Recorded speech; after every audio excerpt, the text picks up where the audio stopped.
भारत माता की जय। भारत माता की जय। राष्ट्र दो, दो, दो।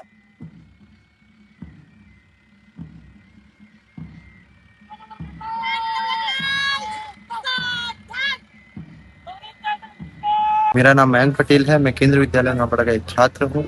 जैसा कि आप सभी को पता है कि इंडिपेंडेंस डे आने वाला है, 8th होगी, तो उसके उपलक्ष्य में परेड होने वाला है। देख के अच्छा लग रहा है कि सारे स्कूल कॉलेज जितने भी छात्र हैं वो अच्छे से पार्टिसिपेट कर रहे हैं। तो मैं यही आशा करता हूँ कि 15 अगस्त अच्छा जाए।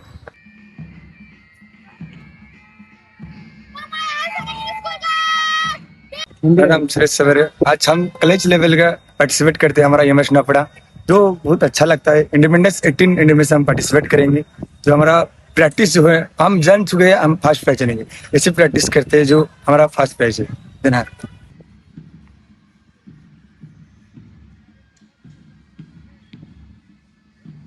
आमर नुआपड़ा जिला स्तरीय स्वाधीनता दिवस निमंते बहुत सुंदर भाव में प्रस्तुति चलची।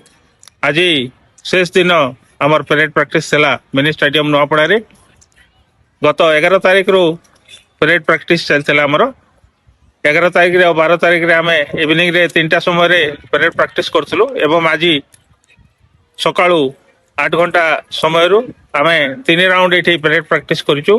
आमर जिल्ला रे थिबा रिजर्व इंस्पेक्टर 2 जण सार माने आसिक एठी छुआ मान को परेड प्रैक्टिस करिसंती। पुलिस एपीआर फोर्स होमगार्ड एवं ता छड़ा 29 गोटे विद्यालय एवं कॉलेज रु ट्रुप माने आसिक आमर ए परेड रे अंशग्रहण करूचंती।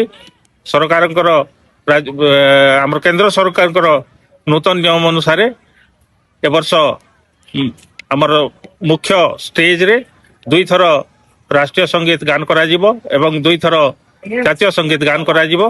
तार प्रस्तुति मध्य रिहर्सल मध्य एठी करागला। आ बहुत सुंदर भाव रे आमर प्रस्तुति चली एठी।